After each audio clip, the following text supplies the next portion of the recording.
slogans by Afghans living in New Delhi have been ringing in the aftermath of the swift Taliban takeover outside the office of UNHCR, the United Nations Refugee Agency. India has traditionally given sanctuary to those escaping conflict-ridden Afghanistan. However, many have been living for years as asylum seekers because they have not been recognized as refugees. That denies them access to education or jobs. UNHCR office do not do anything for our future. Sahil Zahiri, a medical school graduate, fled to India in 2018 after suffering violence by the Taliban. I came here because I was getting safety, but I cannot enroll in a postgraduate course or get a job. I've applied to 15 or 20 hospitals, but they have all rejected me, saying I do not have a bank account. Many of the demonstrators are women, worried about the future of their children. They say they have no hopes of resettlement.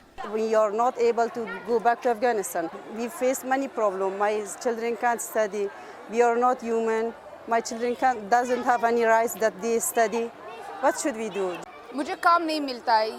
I don't get work. With the identity card I get as an asylum seeker, I cannot get a job or admission in a good school because I don't have a refugee card. I have lost all my knowledge. All that I learned is gone. Their demand for formal refugee status from the United Nations has intensified after the Taliban takeover, which Afghans living outside the country fear has shut out chances of returning home. India has no official refugee policy. These Afghans, though, say they cannot keep living in limbo. If India does not accept them or let them settle here, then the UN should send them to some other country, like Australia and Canada, which are welcoming Afghans.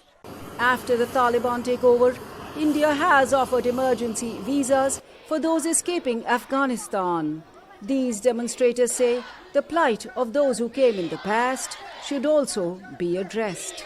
Anjana Pasricha for VOA News, New Delhi.